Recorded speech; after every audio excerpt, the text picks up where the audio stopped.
అందరికీ నమస్కారం. నా పేరు దూడం రెడ్డిబాబు.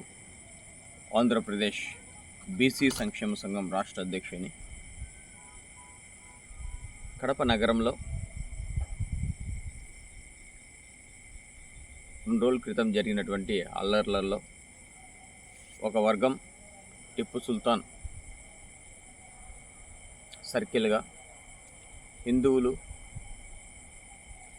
హనుమాన్ సర్కిల్గా ఒకరి మీద ఒకరు దాడులు చేసుకోవడం చాలా బాధ కలిగించింది. అక్కడ నేను కూడా ఉన్నాను ఆ స్పాట్లో. కానీ మన కడప వాళ్ళు మాత్రం కాదనుకుంటున్నాం. ఇతర జిల్లాల నుంచి లేదా రోహింగ్యాలు చుట్టుపక్కల నుంచి వచ్చి ఇక్కడ దాడులు చేసి హిందువులపైన రాళ్ళు వేశారు. ఇది సరైన పద్ధతి కాదు. అయితే పోలీస్ వారు, యంత్రాంగం వీటిని గమనించి బయట నుంచి ఎవరు వచ్చారు, లోకల్ వాళ్ళు ఎవరు అని తగు చర్యలు కూడా స్టార్ట్ చేశారు. అయితే ఒకతను మాత్రం పూర్ణచంద్రరావు అని ఒకతను మహాత్మా జ్యోతిరావు పూలే అలాగే అంబేద్కర్ వాళ్ళతో పోలుస్తున్నారు టిప్పు సుల్తాన్. అసలు పూర్ణచంద్రరావు గారు మీకు కొద్దిగా అయినా కామన్ సెన్స్ ఉందా అని అడుగుతున్నారు. ఎందుకంటే మీరు ఏదో డీజీపీ గానో డిఎస్పీ గానో ఏదో చేశారంటున్నారు. మరి మీరు ఈ ఉద్యోగం అనేది ఎలా ఎలగబెట్టారో కూడా మాకు అర్థం కావట్లేదు. ఇలాంటి తప్పుడు ప్రచారం చేసి ఎంతమంది భవిష్యత్తు నాశనం చేశారు అని అడుగుతున్నా. మహాత్మా జ్యోతిరావు పూలే గురించి తెలుసా? అంబేద్కర్ గారి గురించి తెలుసా? అల్లూరి సీతారామరాజు గురించి తెలుసా? పొట్టి శ్రీరాముల గురించి తెలుసా?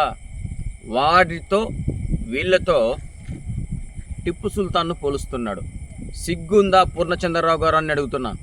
మన చరిత్ర తెలుసా? భారతదేశ చరిత్ర మీకేమైనా తెలుసా? తెలియకపోతే ఏదో రిటైర్డ్ అయ్యారు, పెన్షన్ వస్తుంది, ప్రశాంతంగా ఇంట్లో ఉండండి. యువతను తప్పుదారి పట్టించేందుకు మీరు ఇలాంటి మాటలు మాట్లాడితే దీని పర్యావరణం చాలా దారుణంగా ఉంటుందని హెచ్చరిస్తున్నాం. టిప్పు సుల్తాన్ ఏం చేశాడో తెలుసా నీకు? ఒక్కసారి చరిత్ర చదువు పూర్ణచంద్రరావు గారు అని ఎందుకంటున్నామంటే అర్థం చేసుకోండి, పెద్దవారు కాబట్టి.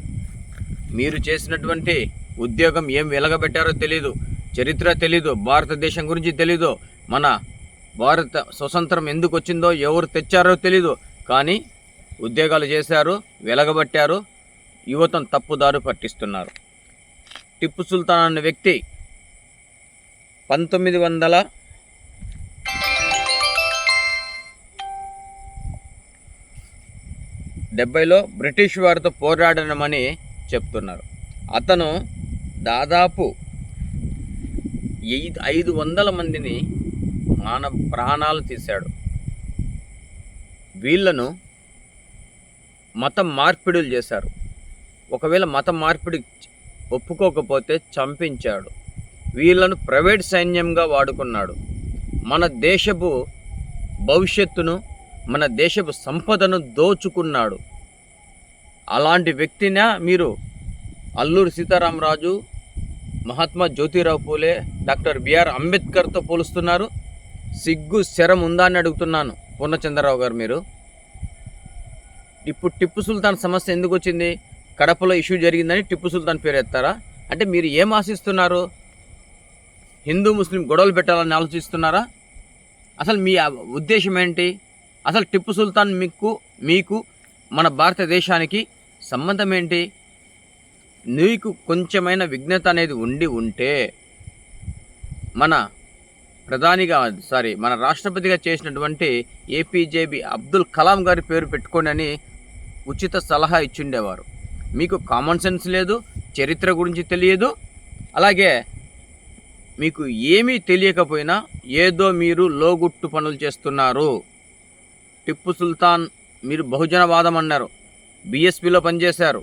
మరి టిప్పు సుల్తాన్తో మీకు సంబంధం ఏంటి?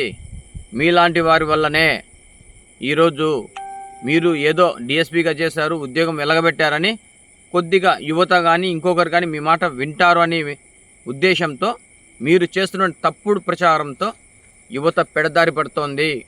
ఫస్ట్ చరిత్ర తెలుసుకొని మాట్లాడండి. జై హింద్, జై భారత్, జై శ్రీరామ్.